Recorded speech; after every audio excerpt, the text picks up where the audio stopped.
I'm Bud Beechwood, and this is Impact, where we focus on people, community affairs, and our environment. And for choosing our environment, many of us are moving to forested areas. A secluded cabin or home in the woods, in a sense, leads to a false sense of security in many cases from the standpoint of fire danger. And this is the subject that we'll talk about in this half hour. We'll see a forest fire going through a subdivision. We'll talk with people in a subdivision who are doing something about safeguarding and protecting their property. Our guest is Leo Wilson, Director of Fire Prevention for the State of Oregon Department of Forestry. And we'll be back right after this message.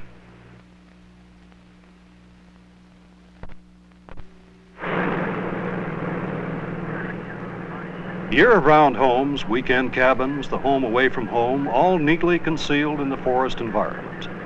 It has become a way of life for tens of thousands of people here in the Pacific Northwest. More leisure time, improved transportation, and the increasing desire to get away from the pressures of urban life all serve to influence the trend of increasing numbers of persons seeking solitude in the forested areas of the great outdoors. From Central Oregon, the Rogue Valley in the south, to the Olympic Peninsula, scores of subdivisions have been developed in forested areas to meet the growing demand. Many lacking a pattern of planning for future development. Some with narrow, often dead-end roads and without fire protection. There are many areas like this. Serene and quiet.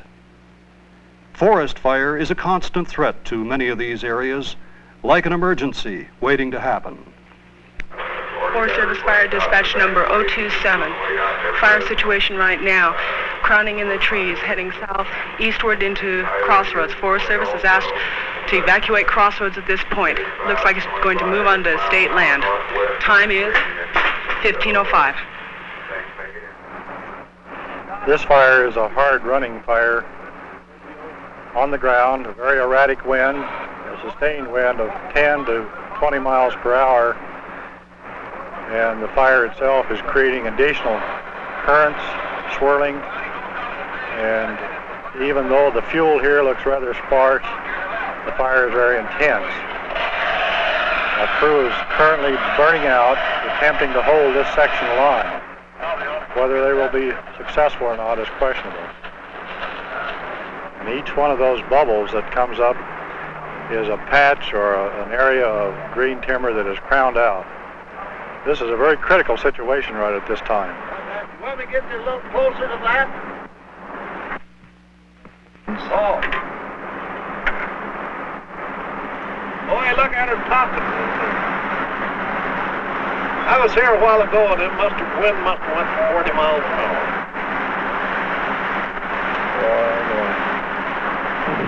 This fire is now across the road. It's a very intense fire. Inside of the fire, it's almost as dark as night. Firemen now are fighting a house-to-house battle in the Tollgate subdivision on our right. People are involved in moving out their property to try to save their possessions while the firemen are attempting to save their houses. Retardant drops are now taking place in the subdivision in an attempt to close off the head of the fire. A retardant plane is coming through now with a drop across the head of the fire.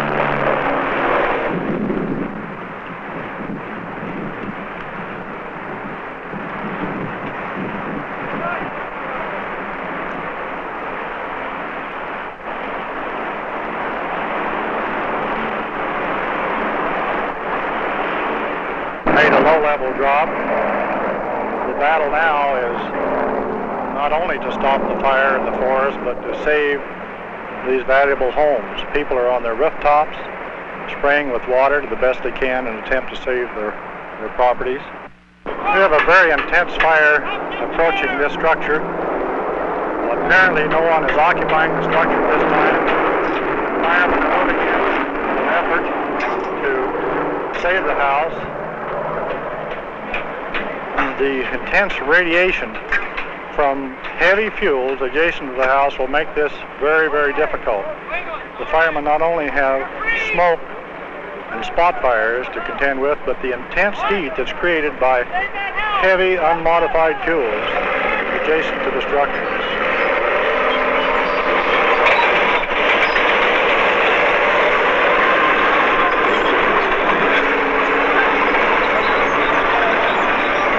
The bulldozer is moving in now. Bulldozer efforts will be aimed at separating the house from those heavy forest fuels surrounding the house, where the fire is burning intensely. If this had been done when the house was built, this problem would not be nearly so great for the firemen who are working.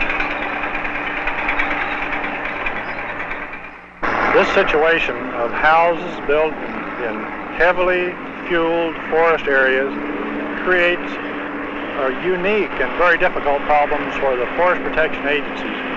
Here, a fire truck that's vitally needed to stop the forward progress of this fire in the forest is being devoted to protecting structures.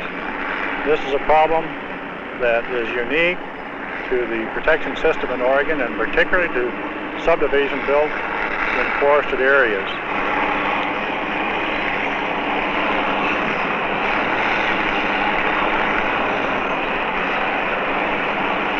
Strongly advocated modification of fuels around structures.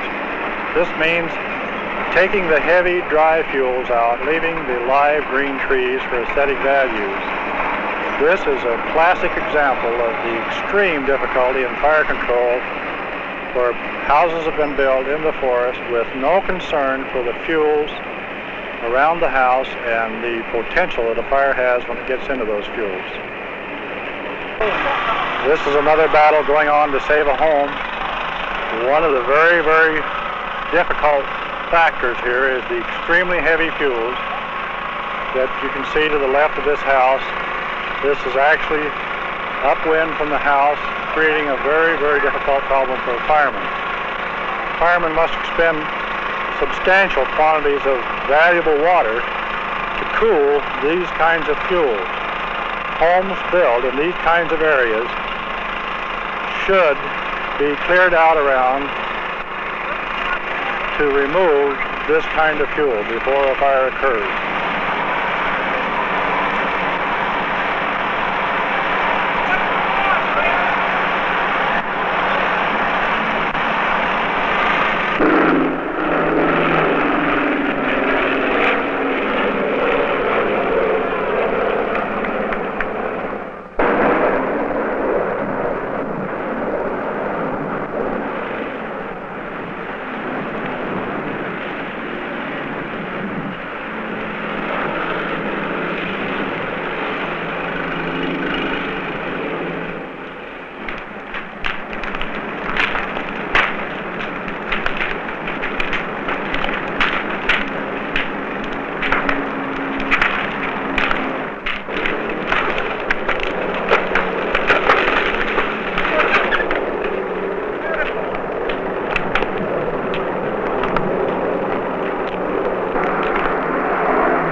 The aftermath of fire is a scene of devastation, a mood of silent sadness. The price of fire is costly.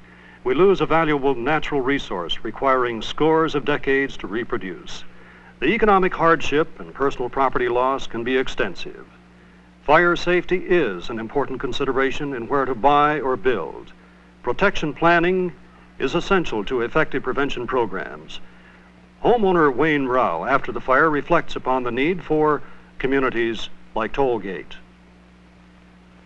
I think the way to approach it is to get to most of these subdivisions have associations, and I think if they have meetings, and I think the way to cover the most people in the fastest way is for people who understand this type of thing to get to these meetings in these subdivisions and speak up and let these people know how dangerous it is and what they have to know to handle it properly. And there's nothing like getting information from people that actually know what to do instead of what you think you should do.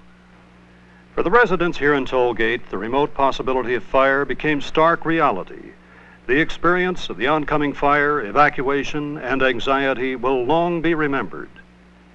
Fire control in rural areas combines the resources of many agencies.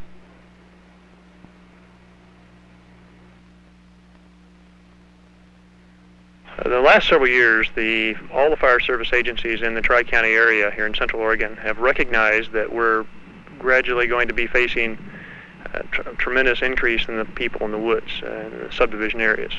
As a result of this, we formed a fire prevention cooperative that essentially we've developed the idea we would merge and coordinate all of our fire prevention assets into one effort. This is not limited to just summertime activities, but it also includes wintertime activities. Our cooperative includes all 15 or 18 of the local, rural, and city fire departments, and we coordinate all of our efforts toward working against the problems that we're faced with in that particular time of the year. The key to our prevention efforts in this area has been one of dealing with the homeowners association here in the subdivision and encouraging them to, either as groups or as individuals, to reduce the fuel loading in a manner that does not detract from the aesthetic values. That includes reduction of the dead and dying material on the ground, and also dead limbs on trees and so on. In addition, this area has had does not have heavy thickets of young trees, which contribute to a crowning problem. This is especially important where we deal with having structures placed in and adjacent to the natural fuels. In this case, the separation, reduction of the natural fuel loading has improved greatly the opportunity for this structure to survive should a fire burn through the area. It would burn fairly coolly and it would not be faced with a crowning fire situation. Jim Fisher, as a member of the Homeowners Association here, what are some of the things that you and your group anticipate doing to help solve some of these problems that we're dealing with?